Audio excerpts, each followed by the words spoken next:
Hello, my name is Marcus. I'm the compiler of a collection of therapy quotes entitled Psychoanalytic Self Awareness Quotes. This is TQ 405 to 407. Therapy quote number 405. If the mechanisms of defense are seen for what they are, tricks we play on ourselves from time to time, then we can turn from them with knowledge in our hearts and perhaps a smile on our lips. Just a lighthearted way of talking about defense mechanisms. But he emphasizes the idea that if we're aware of our defense mechanisms, that's knowledge. And when there's knowledge, you feel safer. And when you feel safer, the stress that's been there from the denial prior to the knowledge then gets released. And then there's the smile on the lip. So it's similar to the theory of it's similar to the benign violation of humor theory. Or there's a theory about humor called benign violation. In the first part of the joke, there's some tension. So there's like a little benign violation to your safety or something. And then in the second part of the joke, when you know the punchline, you have the answer, you feel safer, and that little release leads to the laughter. Right? So he's saying maybe something similar, when you know yourself, you know your defense mechanisms, you have the knowledge. Oh, okay, there's a release there. But usually we say that analysis, the one previous quote was, analysis is the systemic study of self-deception, defense mechanisms, and their motivation. It's the study of defense mechanisms and the motivations for them, right? So it's a little more work involved. And usually we're, like the onion, we're peeling layers, and then we cry as we peel the layers of the onion. So for example, in projection, 406, projection, when we attribute our own faults to others. So let's say there's something about ourselves that we don't know. We keep it denied because of the memory associated with the unconscious material, be it a feeling, the use of a defense mechanism, a wish that we're not allowed to admit. But the psyche wants wholeness because splitting precludes so much in our life. So we may project onto others or attribute, assign, say, just blame, say it's with someone else. That's called the mirror defense. Now you can see what's inside of yourself. Right? So when you're projecting, you're confessing what you're denying. That's why we said, one quote was, prejudice, which is projection, is confession. Right? So let's say you finally get in touch with what you're projecting. With that knowledge, you might feel the release of the tension. Right? And when there's the release of the tension, you laugh or you smile or you cry or something like that. Okay, 407. A child who experiences the mother's power negatively, or whose mother was inconsistent in her availability, may develop a need to control her power that becomes manifest symbolically. Again, a child who experiences the mother's power negatively, or whose mother was inconsistent in her availability, may develop a need to control her power that becomes manifest symbolically. For the compulsive gambler, Lady Luck is the elusive mother. The use of food can sometimes have a similar effect. The mother who fails to comfort can be brought under control symbolically in the form of a muffin that can be ingested whenever the person so chooses. Ironically, those who become emotional eaters, instead of being able to control the powerful, quote, mother, are now controlled by the powerful muffin.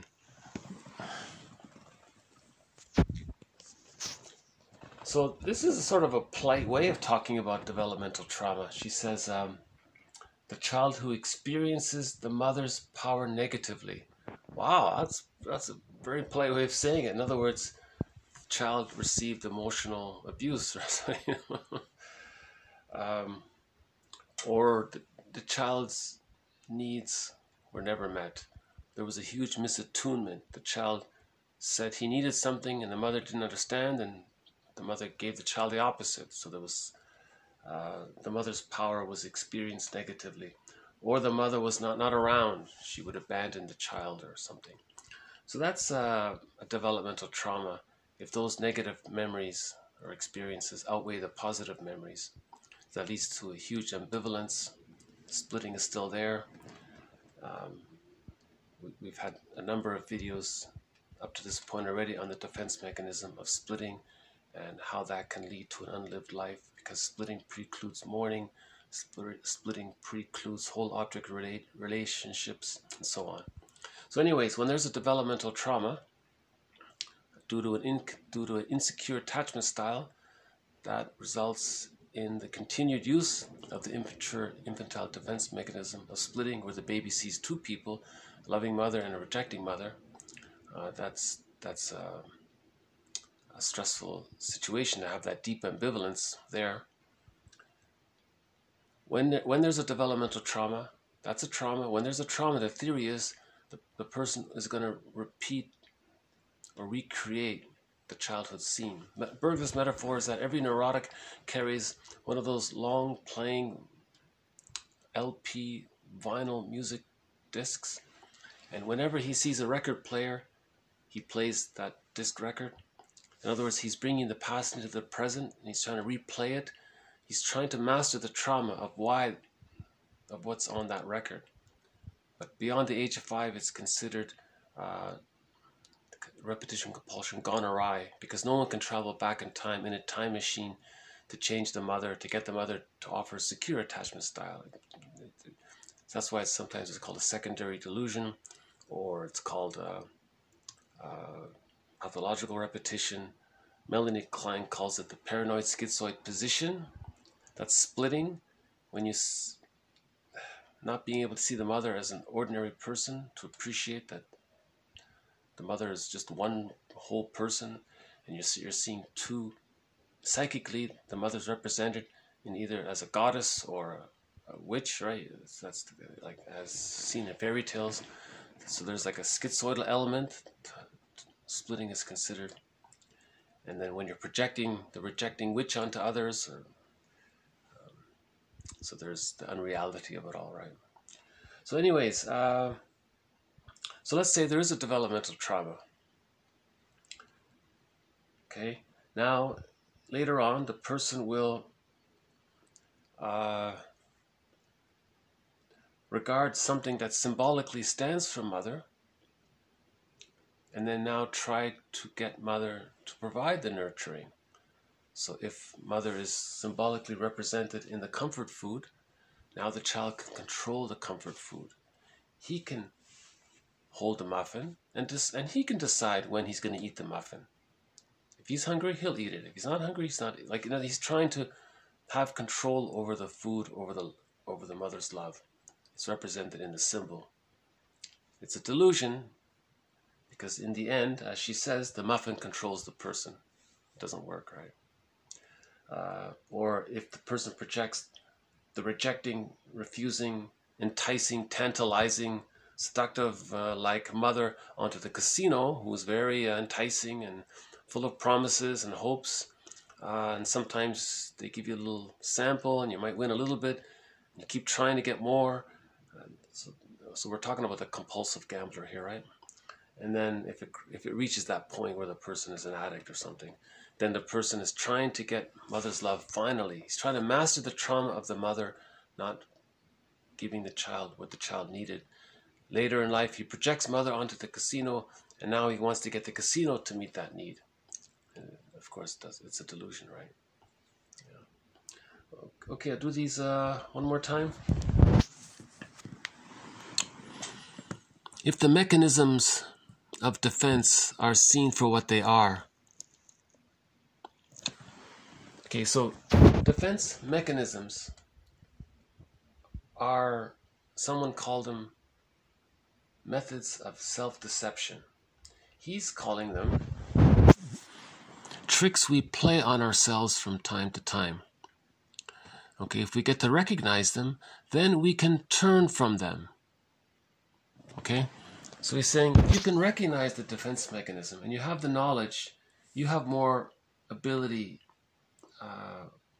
to choose differently, to make better choices, to gradually wean yourself off of the infantile defense mechanism with the knowledge. So you can turn from them, right? Because they're meant to be existential hearsay. Narcissism, infantile megalomania, splitting, projective identification, externalization, displacement, acting out, magical thinking, all that's meant to be existential hearsay by the age of 3 with the psychological birth. But with the developmental trauma or arrested development, they're still there and they're still being used. They're on the record. They're being replayed in the record, repetition, compulsion, gone awry. But once you're aware of it, oh wow, you can realize it's not necessary anymore. You can, right? And with the knowledge of what's on the record, right? With this knowledge in our hearts, so we feel it, that can lead to some relief, emotional freedom, right? Projection is when we attribute something we don't like about ourselves, something that we don't want to admit that belongs to us, we attribute it to others. Remember before, projection is slightly better than denial, because in denial, you don't even want to project it. You just completely deny it. But at least with projection, you're getting in touch with it via proxy. You're seeing it outside, but that's a way to see what's inside, right? And 407 is a child who experiences the mother's power negatively, or whose mother was inconsistent in her availability, may develop a need to control her power that becomes manifest symbolically. I mean, think about that. So the person is going to project the mother however they can, symbolically, so they can then master the trauma of not getting mother's love. So it can be on food, it can be on the casino, it can be on so many things, right? We had the example before of the, what was it, when the person opens the fridge and he grabs something, he's in control, he has all the power, so he's holding on to his infantile megalomania. He's not physically hungry. Emotional eating is when we use food to deal with our emotions, right? So the infantile megalomania is still there. We're still preserving the infantile megalomania when we say, aha, I have the muffin now. I'm in control of the situation now. So he's trying to master the trauma. But it's a symbol. When you're chasing a symbol, it never works, right? It's a delusion. It's a fantasy. So it's a fantasy to think that by emotionally eating, by acting out, right? That's a video from an earlier video from today. Had a quote on acting out. Acting out preserves the splitting, preserves the developmental trauma, preserves the insecure attachment style, right? Splitting precludes mourning. Splitting precludes the psychological birth. Splitting precludes access to the real self and the capacities of the real self. Splitting leads to the unlived life, because when there's splitting and you can't mourn losses, that can lead to pathological mourning, pathological grief, aggravated grief, grief gone awry, chronic grief, chronic sorrow, pathological nostalgia, melancholia. That's stress on stress. That leads to the symptoms of PTSD, one person said, and that can also lead to one, as one person said, to one becoming a curmudgeon. They're not an elder, right? So acting out in the form of emotional eating, you're chasing a symbol, you're preserving the splitting. So that's why it's all a delusion. You're not mastering the trauma. You're just repeating the trauma. But the hope is that you think you're going to master the trauma, but you can't master it. So you have to mourn it. After the age of 5, you got to talk and mourn. If you don't talk and mourn, you're going to repeat. One person said, acting out is a kind of experiment in trying to remember. It's like you want to remember, so you're acting it out. So when a person runs for that box of cookies, he's acting out. It's as if he's trying to remember that he was reaching for mother's love. He needed mother's love, but he can't put it into words. He doesn't want to think about it, so he's just acting it out. But he's getting close to putting it into words, something like that, right? So the quote was, acting out is experimental recollection. But usually we say it's a defense against remembering. So there's both there. It's primarily a defense against remembering, but it's also a little bit of an experiment in trying to remember, you see. So he's chasing the symbol. The person feels... See, part of the developmental trauma is that you're reinforcing the infantile megalomania. If you feel strong and powerful because you now have the food in your hand, and you're going to consume it when you want, and you're going to manage it, and you can decide how much of it you're going to have and whatnot. Like you're having control over that symbolic mother, right? It's a delusion. Okay, once again. Okay, where are we? 407. A child who experiences the mother's power negatively, or whose mother was inconsistent in her availability, may develop a need to control her power that becomes manifest symbolically. Okay, so the repetition compulsion gone awry is to symbolically manifest her power by projecting her power onto something else on the outside. Right? For the compulsive gambler, Lady Luck is the elusive mother. And as we said before, Lady Luck, see, Fairbairn says that the rejecting mother has there are two aspects to the rejecting mother.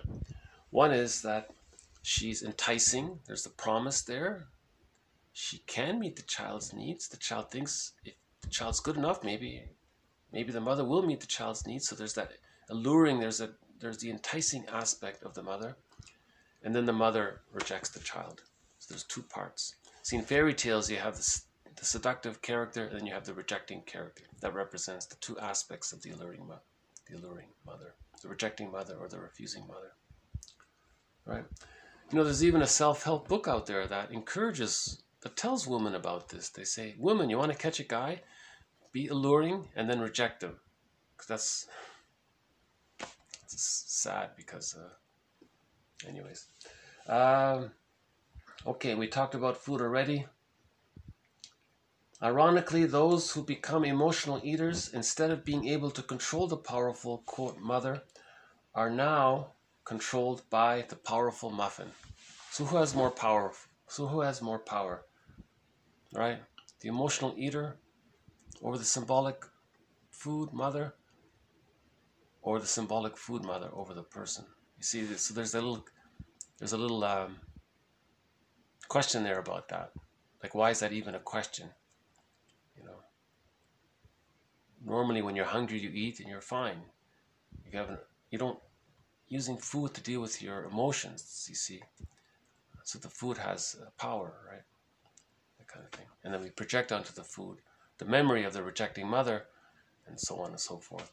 Miriam Woodman does a very good job talking about emotional eating.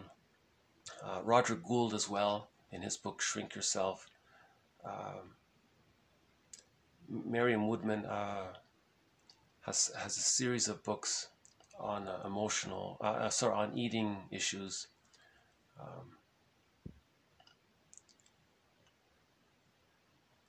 Her most famous book is called Addiction to Perfection. But all of her books are pretty good, yeah. There's some jargon in there, but that's okay. Like Robert Bly says, forgive psychology for its jargon. Just forgive it. Okay, I'll just leave it here for today. So thank you very much. This has been TQ 405 to 407. A little bit more on the idea of defense mechanisms and how they are really ways we deceive ourselves to deny the anxiety that we really feel and don't want to feel. So we use these defense mechanisms like projection and others. And the idea that we may symbolically try to undo what was done by projecting the rejecting mother onto the casino or the food or other things that can symbolically stand in for the mother. Right? Yeah, that last quote, TQ 407, was from Aletha Horner. She made contributions to object relations theory. We'll have more quotes from her in the future.